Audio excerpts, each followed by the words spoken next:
अभी हम देखेंगे कि हमें एक एक्सप्रेशन निकालना है सेल्फ इंडक्शन, वो भी सोलेनॉइड के केस में। तो अगर हम मान लें कि हमारे पास कोई सोलेनॉइड है जिसका लेंथ एल दिया हुआ है, स्मॉल एल, स्मॉल एन जो है वो है टर्न डेंसिटी, यानी total number of turns per unit length जो होता है वो हम इसको कह सकते हैं। ठीक है, बड़ा एन जो है वो है टोटल नंबर ऑफ टर्न्स है, कितने नंबर ऑफ टर्न इसमें आएंगे सोलेनॉइड में वो है। आई जो है वो करंट जो हम फ्लो कर रहे हैं सोलेनॉइड में वो दिया गया है, और फाई जो है वो फ्लक्स है। ठीक है, तो सेल्फ इंडक्शन की अगर हम बात करें तो उसका फार्मूला होता है L is equal to phi by I. Phi की वैल्यू होती है एन बी ए, बी का मान होता है म्यू नॉट स्मॉल एन आई, और टोटल नंबर ऑफ टर्न्स जो है उसको हम एन एल लिखते हैं, या एन जो होता है टर्न डेंसिटी वो होता है total number of turns per unit length के हिसाब किताब में। तो एल में एल इज इक्वल टू जो फाई बाई आई है, तो फाई की वैल्यू हम N B A by I रख देते हैं। फाई की वैल्यू हमारे पास एन बी ए है, रख दिए, और बी का वैल्यू म्यू नॉट एन आई है तो वो भी हम रख देंगे उसमें।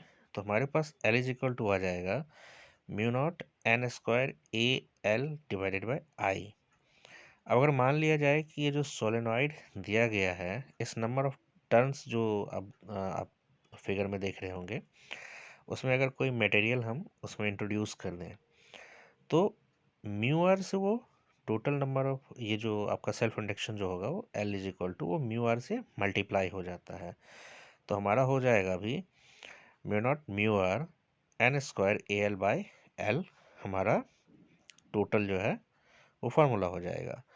अब इसका फैक्टर्स इसको क्या क्या इम्पैक्ट करता है सेल्फ इंडक्शन को, वो देखना है। तो पहला नंबर पर अगर स्मॉल एल जो है, जो कि हम लेंथ लिए हैं सोलेनॉइड का, अगर उसको हम इंक्रीज कर दें तो सेल्फ इंडक्शन जो है कैपिटल एल वो डिक्रीज हो जाएगा।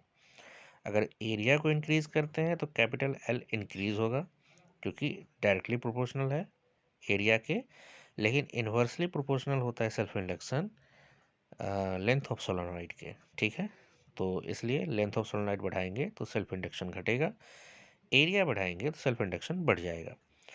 उसी तरीके से स्मॉल एन का जो स्क्वायर है उसके डायरेक्टली प्रोपोर्शनल होता है। तो स्मॉल एन को अगर हम इंक्रीज करेंगे, यानी टर्न डेंसिटी अगर इंक्रीज कर दें, तो एल इंक्रीज हो जाएगा हमारा।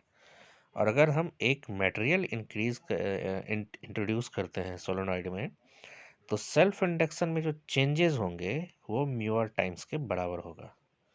तो यही टोटल सेल्फ इंडक्शन के बारे में चीज़ें थी।